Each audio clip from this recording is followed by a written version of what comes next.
The year is 1993. A shipping container cracks open at the port of Los Angeles, and inside, packed in thick Cosmoline grease like sardines, are thousands of rifles. Not just any rifles, Chinese Type 56 SKS carbines, manufactured in the arsenal factories of communist China during the Cold War's darkest years. Each one costs less than $100. Within months, gun stores across America are selling military rifles for the price of a cheap television. They flood sporting goods stores, pawn shops, and gun shows from coast to coast. For nearly a decade, these weapons pour into the United States by the millions, becoming one of the most common firearms in American homes. Then, almost as suddenly as they appeared, they vanish from the market. The flood becomes a trickle, then stops entirely. The days of $79 military rifles are gone forever. Prices climb, availability disappears. An entire generation of American gun owners asks the same question. The import boom was over, but a new mystery was just beginning. What really happened to the cheap Chinese SKS rifles that flooded America in the 1990s? To understand where these rifles went, you first need to grasp the sheer scale of what happened. Between approximately 1988 and 1994, conservative estimates suggest that between 2 and 5 million Chinese SKS rifles entered the United States. Some experts believe the number could be even higher. These weren't collector's pieces or rare antiques. These were military surplus weapons manufactured by the millions in Chinese state arsenals during the 1950s, 60s, and 70s. The Chinese had produced somewhere between 15 and 20 million SKS rifles total, arming their own forces and exporting them to communist allies across Asia, Africa, and Latin America. The rifles themselves were robust, simple, and effective. The SKS, originally designed by Soviet engineer Sergei Gavrilovich Simonov in 1945, was adopted by China as the Type 56 carbine. It fired the same 7.62 by 39mm cartridge as the AK-47, held 10 rounds in a fixed magazine, and was nearly indestructible. Chinese factories stamped them out by the thousands every single day for decades. When China began modernizing its military in the 1980s and adopting more advanced weapons, they found themselves sitting on enormous warehouses filled with obsolete rifles. The solution was simple: sell them to the West. American importers discovered a gold mine. In the late 1980s, relations between the United States and China were warming. Trade restrictions eased. Chinese state arsenals, looking to generate hard currency, began selling their surplus through international arms dealers. The rifles arrived in America still caked in preservative grease, often in their original factory wrappings. They came in wooden crates marked with Chinese characters, sometimes with accessories like bayonets, cleaning kits, and ammunition pouches still attached. And the price was absurd. Wholesale prices hovered around $50 to $70 per rifle. Retail stores sold them for $79 to $129. Imagine walking into a sporting goods store in 1992 and seeing pallets of military rifles stacked like firewood. That was the reality across America. Gun shows featured vendors with literally hundreds of SKS rifles leaning against tables. Some stores advertised them in newspaper circulars alongside fishing rods and camping gear. The rifles were so cheap that people bought them in bulk. Stories circulated of buyers purchasing 10 or 20 at a time as investments, or simply because they could. The SKS became a rite of passage for young shooters, a first centerfire rifle for countless Americans, and a staple of gun collections nationwide. But this golden age was already living on borrowed time. The first blow came in 1989, following the Tiananmen Square massacre. President George H.W. Bush imposed sanctions on China, temporarily halting imports of Chinese firearms. The ban didn't last long. It was lifted in 1992, but it created the first interruption in the flood. Prices spiked briefly, then fell again when imports resumed. For 2 more years, the rifles continued pouring into American ports. Importers scrambled to bring in as many as possible, sensing that the window might close again. They were right. In 1994, President Bill Clinton signed the Violent Crime Control and Law Enforcement Act, commonly known as the Assault Weapons Ban. While the SKS itself wasn't banned by name, the law prohibited the importation of firearms that didn't meet sporting purposes criteria. Semi-automatic military-style rifles with certain features fell under new restrictions. More critically, in May 1994, Clinton issued an executive order banning the importation of most Chinese firearms entirely, citing concerns about Chinese arms sales to international criminal organizations and human rights violations. The import doors slammed shut. Overnight, the pipeline that had fed millions of cheap SKS rifles into America was severed. The ships stopped coming. The containers stopped arriving. Importers who had grown wealthy on the trade found themselves scrambling to sell off their remaining inventory. Gun stores that had grown accustomed to endless supplies suddenly faced empty shelves. The era of the $79 SKS was over, finished in the span of a single executive order. In the immediate aftermath, the rifles that were already in the country became significantly more valuable. Within a year, prices doubled. Within 5 years, they had tripled or quadrupled.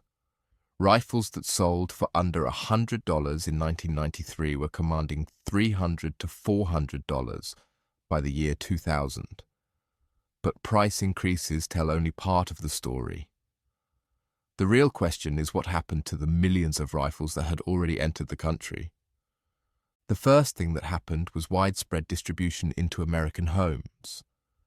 Unlike previous military surplus imports that appealed primarily to collectors and enthusiasts, the SKS hit a sweet spot of affordability and utility that made it accessible to almost anyone. Rural Americans bought them for hunting and varmint control.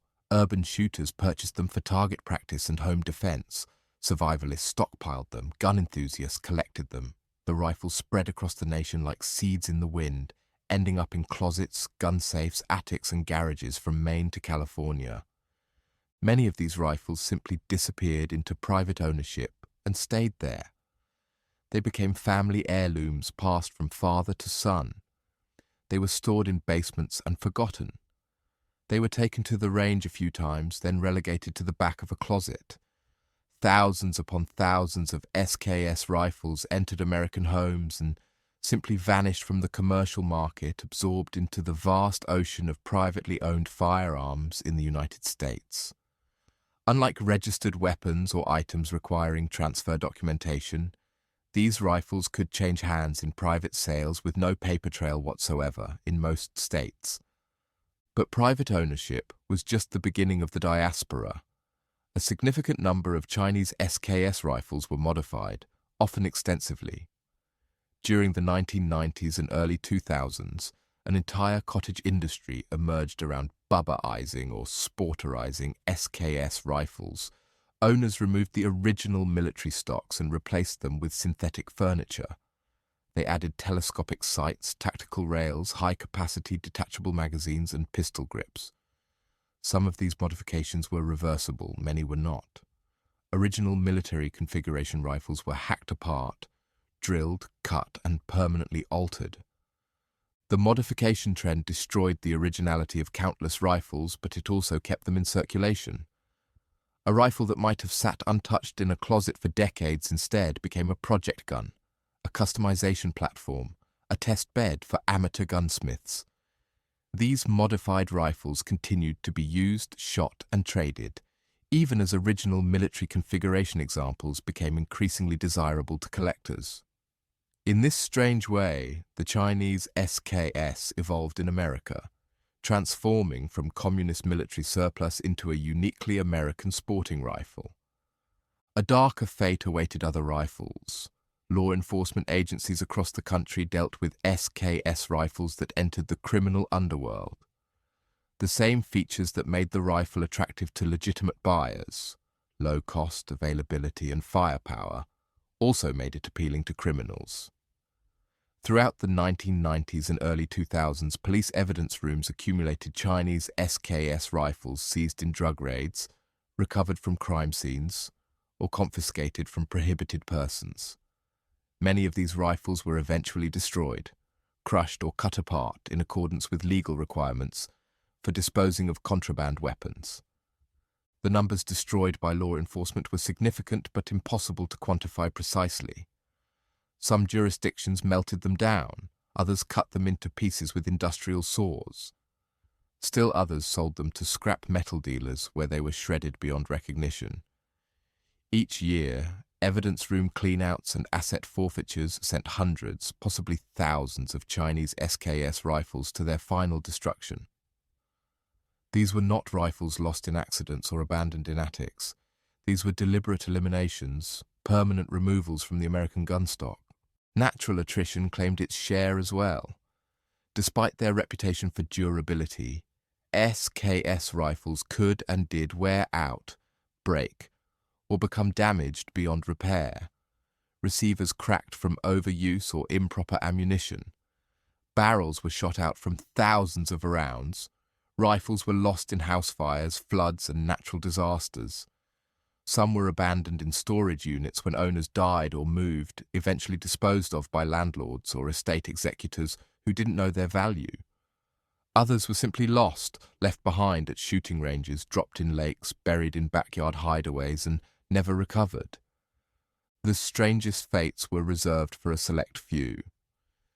In 2003, a construction crew in Ohio, demolishing an old warehouse, discovered a cache of approximately 30 Chinese SKS rifles, still in their original Cosmoline, hidden behind a false wall.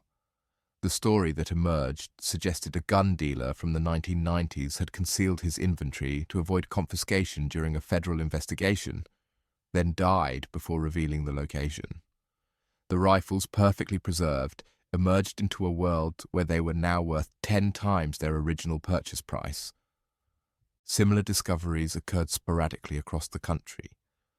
A divorced man in Florida left 20 SKS rifles in a storage unit he abandoned in 1995.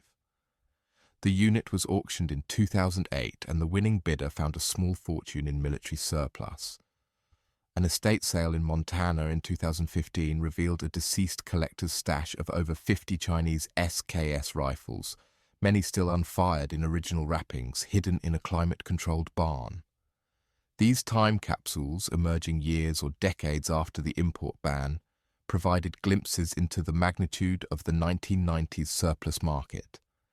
International circulation told another chapter of the story. While the United States banned new imports from China, the rifles already in America could still be exported to other countries under certain circumstances. Some American dealers sold Chinese SKS rifles to buyers in Canada, where they remained legal and widely available. Others found their way to Central and South America through various legal and illegal channels. A rifle that entered Los Angeles in 1992 might end up in a gun shop in Guatemala by 2005, completing a strange circular journey from Chinese arsenal to American importer to Latin American guerrilla. Museums and educational institutions absorbed a small but significant portion of the surplus. As the rifles aged and their historical significance became clearer, military museums, gun collections, and educational displays sought out examples for preservation. The Chinese SKS represented a specific moment in Cold War history, a physical artifact of communist military production and the brief thaw in Sino-American relations. Curators recognized this value. Today, examples reside in the Smithsonian, the National Firearms Museum, and hundreds of smaller military history collections worldwide. The collector market evolved dramatically over the decades following the import ban. In the 1990s, Chinese SKS rifles were considered crude, common, and essentially worthless as collectibles. By 2010, that perception had shifted. Collectors began recognizing variations in Chinese production. Certain factories produced higher quality rifles, Specific markings indicated different years or military units.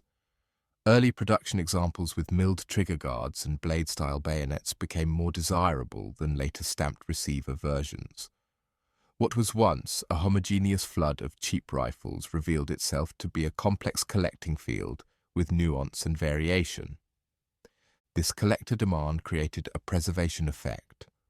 Rifles that might have been modified or destroyed were instead maintained in original configuration. Collectors sought matching numbers examples with all original parts. They paid premiums for rifles with rare markings or factory codes. The same economic forces that once made these rifles disposable now incentivized their careful preservation. A rifle worth $79 could be modified without hesitation.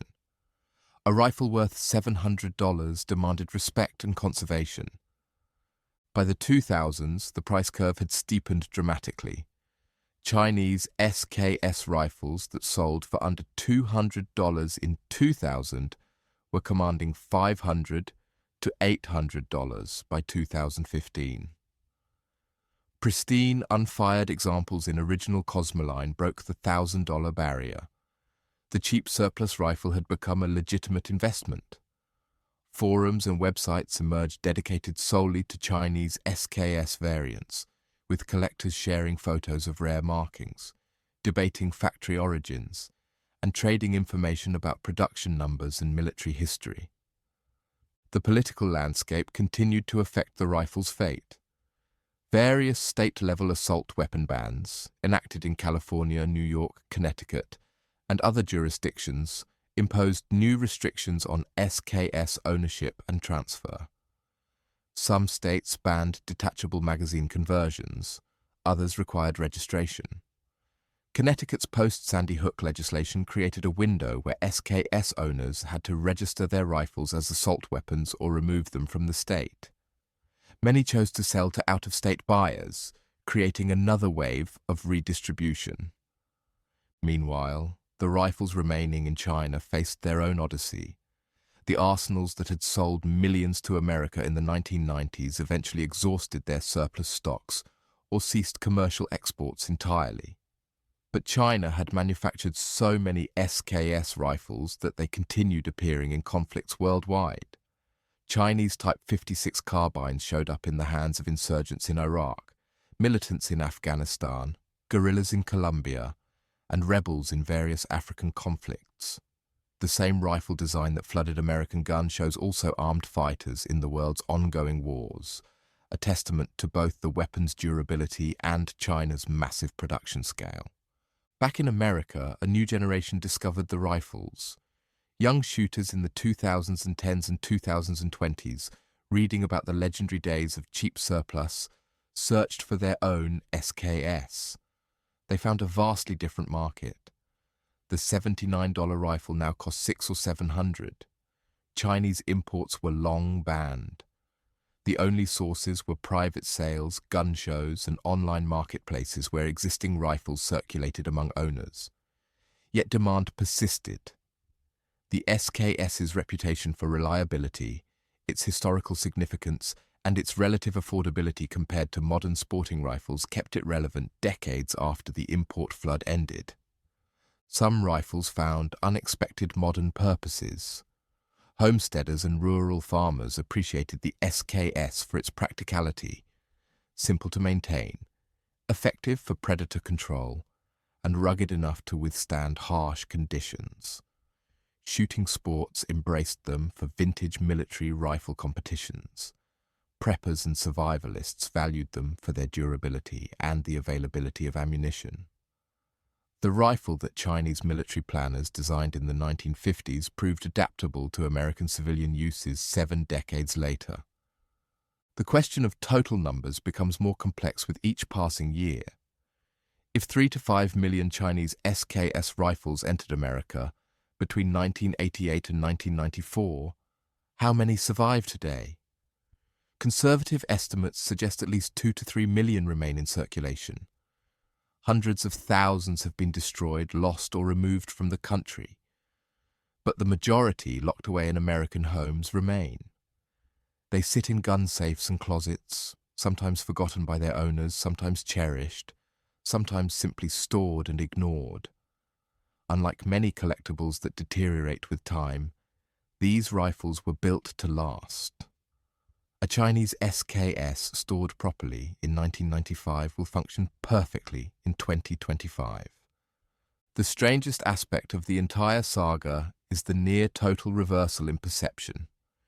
In 1993, gun magazines barely acknowledged Chinese SKS rifles except in classified ads and discount tables. They were considered junk bottom-tier imports, crude copies of Soviet designs. By 2020, those same magazines published feature articles on collecting Chinese variants, identifying rare markings, and preserving historical examples.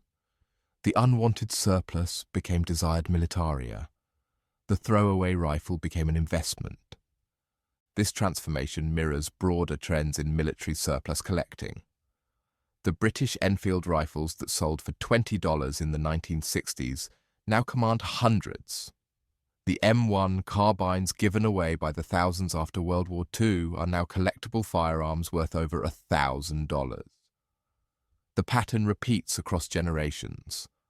Weapons flood the market as worthless surplus, circulate widely, gradually disappear through attrition and absorption, then re-emerge decades later as historical artifacts worth preserving. The Chinese SKS simply completed this cycle faster than most, compressed into 3 decades instead of 5 or 6. For many American gun owners, the Chinese SKS represents a personal connection to this history. It was their first rifle, purchased with money from a summer job. It taught them to shoot. It hung on their wall through marriages, children, career changes, and relocations. That $79 impulse purchase from a 1993 gun show became a family keepsake, a tangible link to a specific moment in American gun culture that will never return. In this way, millions of individual stories intertwine with the larger historical narrative.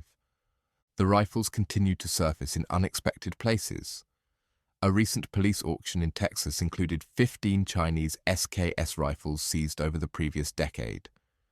An estate liquidator in Pennsylvania posted photos of a deceased veteran's collection, featuring a dozen SKS rifles accumulated during the surplus years. Online marketplaces show a steady stream of listings, owners selling, upgrading, downsizing collections, or simply cashing in on appreciated value. Each transaction represents a small chapter in the ongoing distribution and redistribution of the 1990s import wave. Some rifles have traveled remarkable distances within America itself. A rifle imported through Los Angeles might be sold at a Texas gun show, traded in Montana, gifted to a relative in Maine, sold again in Florida, and eventually settle in a collection in Michigan. Tracing any individual rifle's journey would reveal a map of American gun ownership, interstate commerce, and personal histories spanning 30 years. These rifles have witnessed the rise of the Internet, the transformation of American gun culture, and the evolution of firearms regulation from the Clinton era to the present day. The modification trend that peaked in the early 2000s has largely reversed. Collectors and enthusiasts now seek to restore modified rifles to original military configuration. A thriving market exists for original Chinese furniture, bayonets, and accessories to replace the synthetic stocks and tactical modifications of previous decades. What was once considered improvement is now seen as damage to be undone. This restoration movement preserves original examples while simultaneously demonstrating how perceptions of value and authenticity evolve over time. The question remains, what will happen to these rifles over the next 30 years? Current trends suggest continued gradual attrition through normal wear, loss, and destruction, but also increased preservation as collector interest grows. The generation that bought these rifles cheap in the 1990s is aging, and their collections will eventually be sold, inherited, or dispersed. Estate sales and inheritance transfers will redistribute millions of rifles across the next generation. Some will be kept, some sold, some unfortunately destroyed by heirs who don't understand their value or legality in their jurisdictions. Internationally, the political relationship between the United States and China has dramatically deteriorated since the 1990s. The trade partnerships and warming relations that enabled the surplus imports have given way to strategic competition and mutual suspicion. There will be no new waves of Chinese military surplus entering America. The import ban remains firmly in place, reinforced by broader concerns about Chinese manufacturing, intellectual property, and national security. The rifles already here represent a fixed and finite population, slowly declining, never to be replenished. In the end, the cheap Chinese SKS rifles that flooded America in the 1990s experienced a transformation that no one predicted. They came as disposable surplus, priced to move, valued at less than a nice dinner for two. They spread across the nation in the millions, entering homes and collections with barely a second thought. Then the doors closed and scarcity replaced abundance. The throwaway rifles became collectibles, the cheap became valuable, the common became increasingly rare. Today, they survive as ghosts of a vanished era in American gun culture. They rest in safes and closets across all 50 states, silent witnesses to the brief moment when military rifles sold for pocket change and anyone could walk into a store and buy a piece of Cold War history. Some will survive another 50 years. Some will be destroyed tomorrow. Most will simply continue their quiet existence, passed from owner to owner, occasionally fired, mostly stored, always carrying with them the memory of the days when surplus was truly surplus and a working military rifle cost less than a tank of gas. The flood ended, but the rifles remain, scattered across America like seeds from a tree that will never bloom again.